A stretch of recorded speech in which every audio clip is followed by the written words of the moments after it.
दोस्तों, ये वर्चस्व की लड़ाई है, ये मुंबई पर कब्जे की लड़ाई है, ये बॉलीवुड, आईपीएल और अवैध ड्रग के धंधे के कॉकटेल से होने वाली लाखों करोड़ रुपए की अवैध कमाई पर कब्जे की लड़ाई है। ये एक ऐसी लड़ाई है जिसमें आप हो सकता है कोई हत्यारा खोज रहे हो, आप किसी को गुनाहगार मान रहे हो, कोई किसी को बेकसूर मान रहा हो, कोई न्याय का जिक्र कर रहा हो, लेकिन इस राजनीतिक बिसात पर जो नजर आ रहा है, दिखाई दे रहा है या दिखाया जा रहा है, वो सब सिर्फ प्यादे हैं।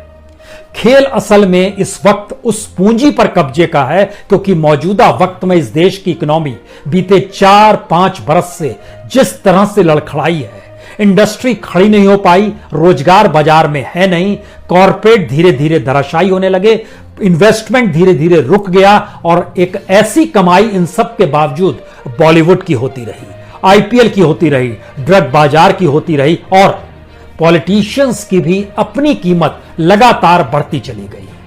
यह बिसात दरअसल इसी की है और आज जरा इसको समझने की कोशिश कीजिए। असल लड़ाई इस बात को लेकर है कि मुंबई का किंग होगा कौन।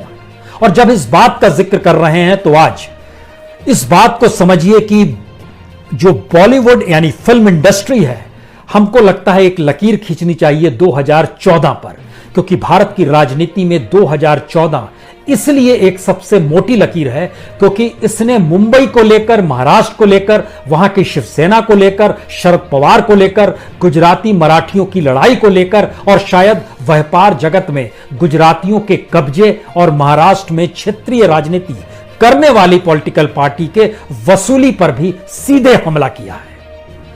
तो इस बिसात में शायद आपको अलग अलग वजीर दिखाई देंगे। उद्धव ठाकरे शिवसेना के मुखिया, वह भी एक वजीर के तौर पर मौजूद हैं। एक वजीर शरद पवार हैं जिनकी मौजूदगी मुंबई में शायद उनकी आंखों के नीचे से निकलकर ही कुछ भी हो सकता है, बाकी चीजें दिखाई ना दे, ऐसा होता नहीं है। लेकिन एक तीसरी मौजूदगी पहली बार दिल्ली से हुई है।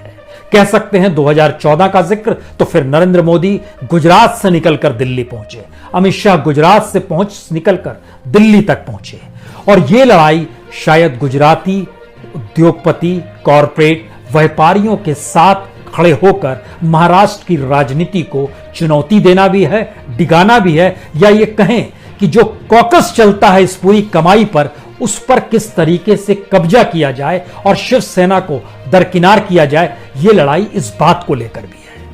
लेकिन कितनी पूंजी है, कैसे ये पूंजी बनती है और झटके में जिक्र तो हो रहा था हत्यारे की खोज का, इस सब के बीच ड्रग के खेल को होते होते किस तरीके से नारकोटिक्स डिपार्टमेंट आकर चला गया। सीबीआई अभी तक खामोशी बरती हुई है। इकोनॉमिक ऑफेंस से जुड़ा ब्यूरो भी अब किस तरीके से काम करेगा और क्या क्या कुछ होगा, हमको लगता है तथ्यों को जब आपके सामने रखना शुरू करेंगे तो आप समझ जाइएगा कि दरअसल ये एक ऐसी बिसात है जिस बिसात में वजीर आपको दिखाई आखिर तक नहीं देगा। जो दिखाई दे रहे होंगे वो हो सकता है प्यादे से भी छोटे हों और उन्हीं के इर्द गिर्द तमाम न्यूज चैनल, मीडिया हाउस या फिर आप भी रिपोर्ट्स देख पा रहे होंगे। बॉलीवुड 2014 में इसकी जो वैल्यू थी इंडियन फिल्म इंडस्ट्री की, वह 13,800 करोड़ की थी। 2019 में यह बढ़कर 19,900 करोड़ हो गया। इतना इजाफा सामान्य तौर पर किसी इंडस्ट्री में नहीं होता है जो बॉलीवुड में हो गया। जो आईपीएल है उसकी ब्रांड वैल्यू 2014 में 23,438 करोड़ थी। 2019 में आईपीएल की ब्रांड वैल्यू बढ़कर 49,807 करोड़ हो गई।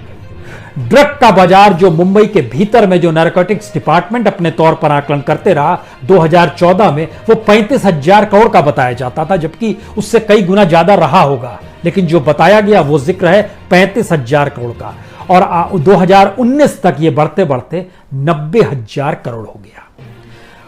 कोई इंडस्ट्री इस रूप में डेवलप नहीं हो पाती है। इतना ही नहीं बल्कि पॉलिटिशियंस की कीमत भी इस दौर में कैसे बढ़ी।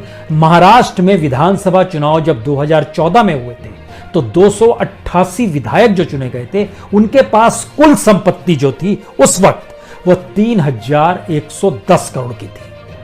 लेकिन 2019 के चुनाव में यह बढ़कर 6,456 करोड़ हो गया। यानी 2014 में प्रति एमएलए जो कीमत थी वो तकरीबन 10 करोड़ 87 लाख थी, जो 2019 में बढ़कर प्रति एमएलए की जो कीमत है वो 22 करोड़ 42 लाख हो गई। यह रफ्तार सिर्फ इस 4 इंडस्ट्री में है।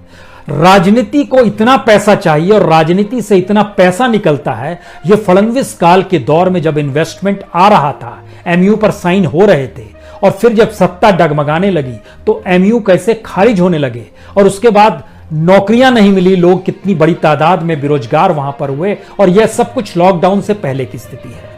तो यह एक ऐसी लड़ाई लड़ी जा रही है जिसके भीतर हमको लगता है जरूर चलना चाहिए। यह इसलिए जाने की जरूरत है क्योंकि जो पूछताछ हो रही है उसमें एक शख्स को सबने नजरअंदाज किया। इस शख्स का नाम था बंटी साजदेव। यह दरअसल corner stone sports and entertainment चलाते हैं। बड़े शानदार व्यक्ति हैं और इन्होंने 2008 में अपनी कंपनी बनाई।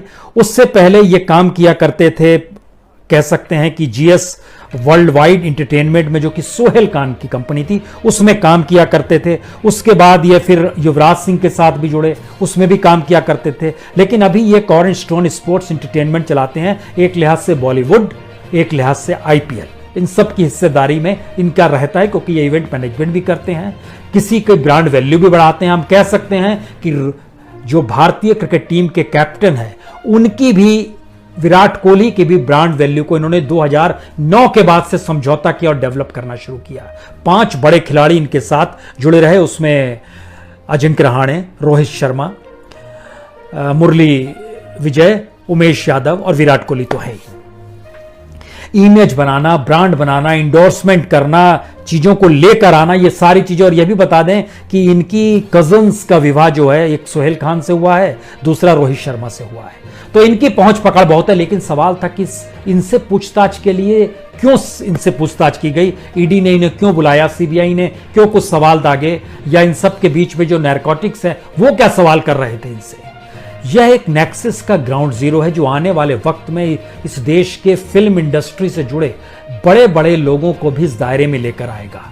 क्योंकि यह एक बड़ा अजीबोगरीब सवाल है। इस देश के भीतर में झटके में भारत की फिल्में 100 करोड़ से बढ़ते बढ़ते 600 करोड़ तक कैसे कमाने लगी। सिनेमा घर वही, सिंगल स्क्रीन वही, मल्टीप्लेक्स स्क्रीन वही, लोग वही, महंगाई बढ़ गई, लोग कम देखने लगे। कुछ बुक माई शो से टिकट बुक कराते हैं, कुछ कैश देते हैं। लेकिन जब सबको जोड़ने के लिए एक खास कंपनी को भारत सरकार की तरफ से लगाया गया है, उसने जो जांच एनालिसिस किया है और लगातार जो जारी है, उसमें यह बात निकल कर आ रही है कि करोड़ों रुपए के वारे न्यारे तो फिल्म को हिट कराने और फिल्म को रसीदी तौर पर दिखलाने, यानी बुक ठीक रहे, इसको दिखलाने के मद्देनजर होते हैं। यह भी एक खेल है, उस पर हम आए। उससे पहले जिक्र हम चूंकि बंटी का कर रहे थे और इस बात का जिक्र कर रहे थे कि उनकी फिल्म इंडस्ट्री में भी अब इनके साथ जो जुड़े हुए हैं कुछ खिलाड़ी जिनको वो ट्रेन कर रहे हैं, उसमें श्रेयस अय्यर हैं, उसमें मन्नान वोरा हैं, उसमें मयंक डागर हैं, विजय गोयल। ये दरअसल कंपनी धीरे धीरे धीरे धीरे इसका जो पूरा का पूरा हिस्सा है वह उस पूंजी के इर्द गिर्द आ जाता है जो आईपीएल के जरिए समझिए, जो बॉलीवुड के जरिए समझिए। और इस वक्त इन्वेस्टमेंट के लिए कोई दूसरी जगह नहीं है फिल्म के भीतर। उससे पहले आईपीएल का सच जान लीजिए कि आईपीएल की ब्रांड वैल्यू साल दर साल कैसे बढ़ी है। 2014 में यह 3.2 बिलियन डॉलर की थी, जिसको आप रुपए में कन्वर्ट करेंगे तो 13,800 करोड़ आता है। फिर 2015 में 3.5 बिलियन होता है, फिर 4.2 बिलियन होता है, 5.3 बिलियन होता है, 2018 में 6.3 बिलियन होता है, 2019 में 6.8 बिलियन। इसका मतलब है 19,100 करोड़। यह एक लिहाज से 49,807 करोड़ यह हो जाता है आईपीएल की ब्रांड वैल्यू 2019 तक आते आते। इसमें जो खास तौर से मुंबई इंडियंस है उसकी सबसे ज्यादा ब्रांड वैल्यू है 809 करोड़ की। उसके बाद चेन्नई है 732 करोड़। ये 2019 का डाटा है। 2020 में जब होने जा रहा है आईपीएल, अभी वो डाटा सामने नहीं आया। ये पैसे की रकम पहले देख लीजिए कितनी बड़ी होती है। और उसमें सबसे कम ब्रांड वैल्यू आरआर की है, राजस्थान वाले की है 271 करोड़। सवाल यह आया कि इन सब के बीच झटके में जब नैरकोटिक्स डिपार्टमेंट जुड़ा, तब यह सवाल निकलना शुरू हुआ कि नैरकोटिक्स डिपार्टमेंट जुड़ा है तो क्या वह समझ रहा है कि दरअसल हत्या के खेल के पीछे मादक द्रव्य है, ड्रग्स है, ये सारी चीजें। इसमें एक चीज दिमाग में तुरंत ले आइए कि इस वक्त नैरकोटिक्स कंट्रोल ब्यूरो जो 1986 में बना था, उसके जो मौजूदा वक्त में डीजी हैं वह डीजी दरअसल bureau of civil aviation security के भी डीजी हैं। ये कौन शख्स हैं? इनका नाम है राकेश अस्थाना जी। राकेश अस्थाना ही नैरोकॉटिक्स कंट्रोल ब्यूरो के डीजी भी है। ये वही शख्स हैं जो सीबीआई में स्पेशल डायरेक्टर थे। ये वही शख्स है जब सीबीआई के डायरेक्टर आलोक वर्मा ने सीबीआई के डायरेक्टर रहते हुए इन स्पेशल डायरेक्टर पर कुछ उंगलियां उठाई थी करप्शन के। उसके बाद सीवीसी बीच में कूद गया था। रात में दिल्ली में एक सीबीआई हेडक्वार्टर में ऑपरेशन हो गया था। कहा जाता है उस समय एनएसए ने उसको संभाला था और अपने तौर पर नेशनल सिक्योरिटी डोभाल साहब जो है वो देख रहे थे।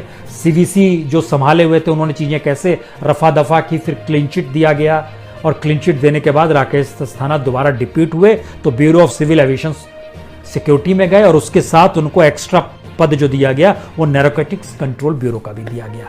ये आता है होम मिनिस्ट्री के तहत। होम मिनिस्ट्री अमित शाह संभालते हैं जो दिल्ली में हेडक्वार्टर एनसीबी का भी है, सीबीआई का भी है, होम मिनिस्ट्री तो यहां पर है। और नैरोकॉटिक्स कंट्रोल ब्यूरो जो होता है ये कस्टम एंड सेंट्रल एक्साइज के साथ मिलकर काम करता है।